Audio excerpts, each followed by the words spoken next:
सभी को नमस्ते। उम्मीद है आप सभी स्वस्थ होंगे। बच्चों, पिछली क्लास में हम बात कर रहे थे किंडरगार्टन की। फ्रोबेल द्वारा दिया गया ये किंडरगार्टन की पद्धति है जिस पर हमारे नर्सरी स्कूल्स आधारित होते हैं। आज हम अपनी बात को आगे बढ़ाते हैं और सबसे पहले हम बात करेंगे फ्रोबेल द्वारा जो ये पद्धति दी गई थी इसकी कुछ लिमिटेशंस हैं, इसकी क्या सीमाएं हैं, उसके बारे में हम बात करते हैं। सबसे पहला इसमें जो बात थी वो ये है कि फ्रोबेल ने बच्चों से बहुत ज़्यादा आशाएं बांध ली। बच्चे उपहारों द्वारा खेलते हुए कई बार एकता के अमूर्त भाव को नहीं समझ पाते हैं। खिलौनों से खेलने में वो सिंगलहुड अकेले अकेले खिलौनों से खेल लेंगे तो वो कभी भी एकता का भाव उनको विकसित नहीं हो पाता है। फिर दूसरा इसमें आता है कि शिशु विहार में बच्चों के आंतरिक विकास पर बहुत अधिक बल दिया जाता है और वातावरण की इम्पोर्टेंस को इसमें बिल्कुल भी महत्व नहीं दिया गया, जो कि अपने आप में एक बहुत बड़ी सीमा है इसकी। क्योंकि हम जानते हैं, आज हम फ्रोबेल के इतने वर्षों बाद में जब औरों ने भी इतना अध्ययन कर लिया है, बहुत सारे दार्शनिकों ने, मनोवैज्ञानिकों ने इस बारे में अध्ययन किए हैं, तो उनके अनुभव ये कहते हैं कि सिर्फ आंतरिक विकास ही सब कुछ नहीं हो सकता, वातावरण का भी उतना ही असर पड़ता है। तो ये किंडरगार्टन की या शिशु विहार की एक बहुत बड़ी ड्रॉबैक या हम इसको लिमिटेशन कह सकते हैं। और फिर उनके द्वारा जो गीत जो रचे गए थे, जो गीतों की रचना उन्होंने की थी, वो उस समय के अनुरूप ही थे। आज अगर हम उनको बोलना चाहें या उनके माध्यम से बच्चों को सिखाना चाहें तो वो आज के समय में फिट नहीं बैठते, यानी कि वो समसामयिक नहीं हैं, वो असामयिक गीत हो जाते हैं।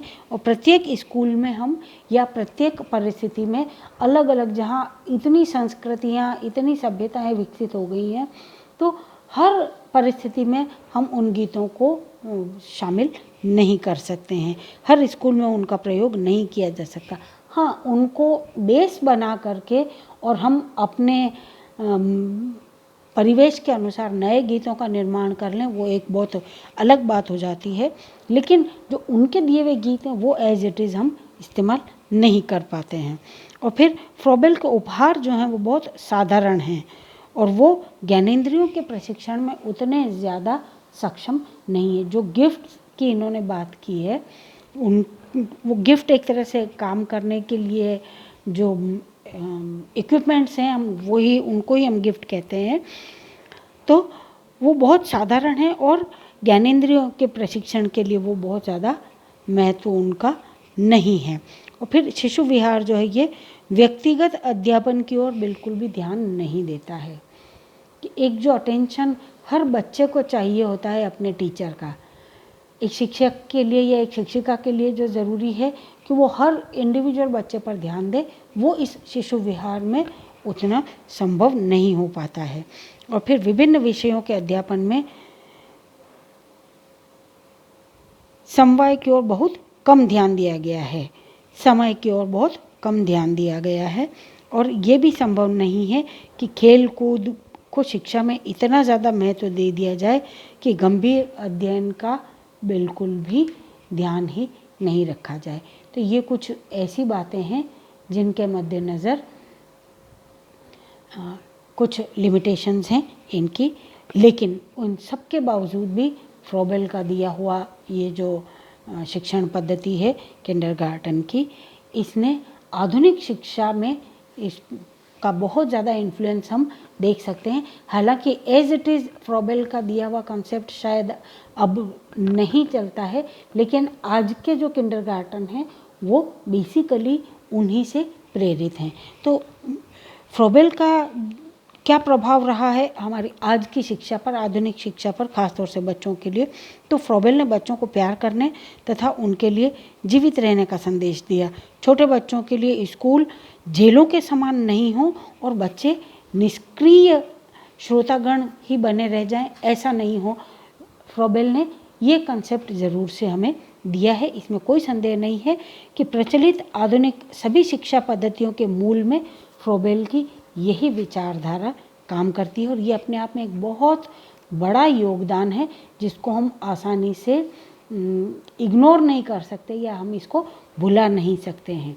अपने समाज को छोटे बच्चों की शिक्षा के लिए उन्होंने जागरूक किया है और आधुनिक शिक्षा में काफ़ी चीज़ों को उन्होंने प्रभावित किया है, जिसमें सबसे पहली है पूर्व प्राथमिक अथवा पूर्व बुनियादी शिक्षा।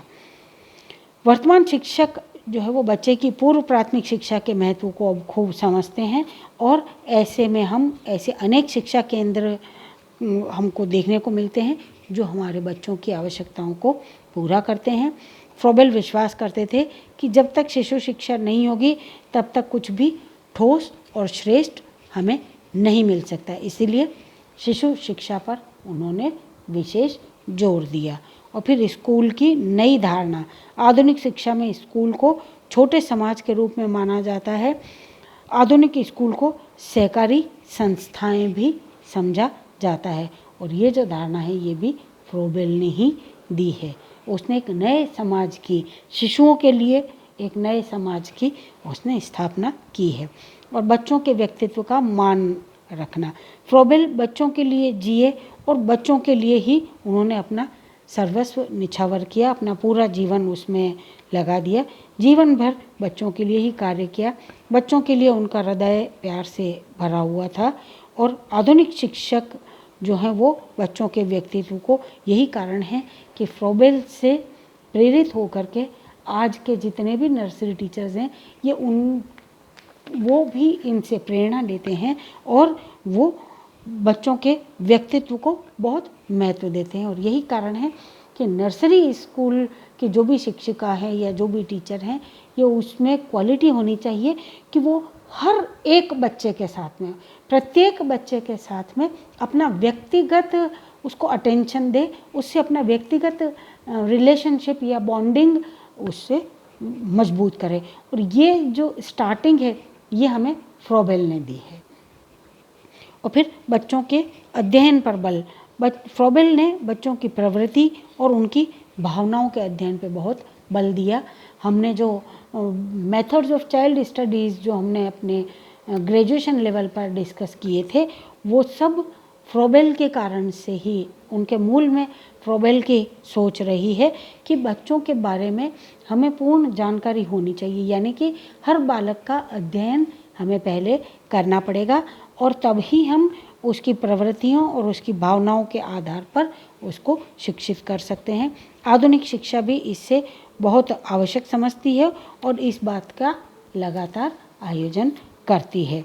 बच्चों की मूल प्रवृत्तियों और भावनाओं को स्वतंत्र रूप से विकसित होने का पूरा अवसर दिया जाता है। और फिर खेल के द्वारा शिक्षा। फ्रोबेल का मानना था कि आत्मविश्वास के लिए खेलों को उचित स्थान मिलना चाहिए, बल्कि सर्वोच्च स्थान दिया जाना चाहिए उनके अनुसार, और स्कूलों के कार्यक्रम में खेल कूद को मुख्य स्थान मिलना चाहिए। और शायद यही कारण है कि हम देखते हैं कि हायर क्लासेस होने तक भी, न सिर्फ नर्सरी या किसी भी शिशु विहार की हम बात कर लें, न सिर्फ पूर्व शालेय शिक्षा के क्षेत्र में, बल्कि शालेय शिक्षा और यहाँ तक कि कॉलेजेस तक में भी हम देखते हैं, महाविद्यालयों में भी, उच्च शिक्षा के क्षेत्र में भी हर जगह पर खेलों का अपना एक विशेष स्थान है। हम देखते हैं अपने कॉलेज में भी सभी तरह के गेम्स को पूरा बढ़ावा दिया जाता है। तो खेलों का अपने शिक्षा के कार्यक्रम में एक महत्वपूर्ण स्थान है और खेल कूद की महत्ता को प्रत्येक शिक्षा शास्त्री मानता है। और बच्चों को भिन्न भिन्न खेलों के अलावा नाटक, गीतों, हाव भाव, हस्तकार्यों इत्यादि की शिक्षा भी साथ के साथ पैरेलल या साइमल्टेनियसली दी जाती है।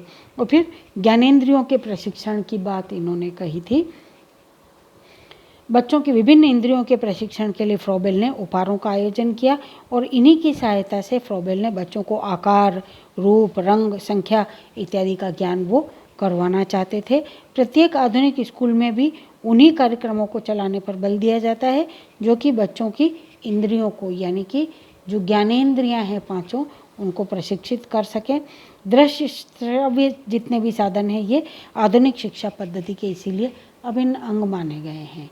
हम देखते हैं ना, हम टीवी का भी इस्तेमाल करते हैं बच्चों की एजुकेशन के लिए, चार्ट, पोस्टर्स, रोल प्ले, आप लोगों ने सबने इस तरह की गतिविधियां देखी हैं कि हमारे स्कूलों में बच्चों के लिए क्या क्या गतिविधियां की जाती हैं। और फिर शिक्षा में क्रियाशीलता, फ्रोबेल ही पहले ऐसे शिक्षा शास्त्री थे जिन्होंने आत्मक्रियाशीलता को शिक्षा का आधार माना है। क्रिया के द्वारा शिक्षा जो है वो आधुनिक युग की प्रचलित रीति है। आधुनिक स्कूल खेलों के लिए प्रिय केंद्र होते हैं। बच्चे खेलों से प्यार करते हैं और बच्चों के लिए ऐसी क्रियाओं का हम आयोजन करते हैं जिनसे उनकी बहुत सारी प्रवृत्तियां जैसे जिज्ञासा, रचनात्मकता, हस्तकार्य इत्यादि संतुष्ट हो पाते हैं। और फिर शिक्षा में प्रकृति का स्थान, नेचर, इम्पोर्टेंस ऑफ नेचर, इसको भी शिक्षा का एक मुख्य हिस्सा माना गया है। फ्रोबेल के लिए प्रकृति जो है वो अध्ययन का अर्थ था बच्चों को भगवान के समीप लेकर के जाना। उनसे प्रकृति के अध्ययन के माध्यम से ऐसे पाठ्यक्रम का उन्होंने समर्थन किया जिससे बच्चा इस पूरे संसार को समझ सके और गंभीर निरीक्षण के पश्चात वो अपनी आदतों का निर्माण कर सके। इस विचार ने आज इतना बल पकड़ रखा है कि हम उस स्कूल को खाली स्कूल नहीं मानते हैं जो बच्चों को प्राकृतिक अध्ययन की सुविधा नहीं देती है। अगर किसी बंद कमरे में, एक कमरे में स्कूल चल रहा होगा तो कोई भी माता पिता अपने बच्चे को ऐसे स्कूल में नहीं भेजना चाहते हैं। बच्चों का स्कूल जितना ज़्यादा खुला होगा, जितना ज़्यादा प्रकृति के करीब होगा, उतना ही उन स्कूलों को अच्छा माना जाता है। और शिशु शिक्षा के लिए स्त्री अध्यापिका को भी फ्रोबेल ने ही बढ़ावा दिया। ये कहना असत्य नहीं होगा कि फ्रोबेल के प्रभाव के कारण ही आज ये धारणा सर्वसम्मत बन चुकी है कि पूर्व प्राथमिक शिक्षा या शिशु शिक्षा के लिए स्त्री अध्यापिकाएं ही सबसे ज़्यादा उपयुक्त रहती हैं, क्योंकि इस स्तर पर ही स्त्री शिक्षिका पुरुष शिक्षक की अपेक्षा ज़्यादा प्यार से और सहज स्वाभाविक स्नेह का बच्चों के साथ में आदान प्रदान कर सकती है। और किंडरगार्टन में जो है वो समय अनुसार परिवर्तन भी होते रहे हैं। पूर्व प्राथमिक शिक्षा देने के लिए किंडरगार्टन का वैसे तो सभी देशों में प्रचार हुआ है। जैसे जैसे बच्चों संबंधी मनोवैज्ञानिक जानकारियाँ बढ़ती गई, वैसे वैसे इन किंडरगार्टन में, इन शिशु विहारों में खेल, कथाओं और गीतों में वातावरण के अनुकूल परिवर्तन कर लिए गए हैं। हालांकि देश और काल के अनुसार किंडरगार्टन की प्रणाली में भी बहुत सारे परिवर्तन देखने को मिले हैं, लेकिन मूल सिद्धांत आज भी वही हैं जो फ्रोबेल ने हमें दर्शाए थे। बच्चों, आज हम अपनी बात को यहीं समाप्त करते हैं। किंडरगार्टन से संबंधित जो जानकारी मुझे आपको देनी थी वो मैं अपनी तरफ से दे चुकी हूँ। आप चाहें तो और भी अधिक नोट्स इसके ढूंढें, उनसे और भी अधिक जानकारी आप हासिल करें। और अगली क्लास में हम किसी नए चैप्टर के साथ में फिर मिलेंगे। तब तक के लिए अपने अपने घरों में रहिएगा, सुरक्षित रहिएगा। धन्यवाद।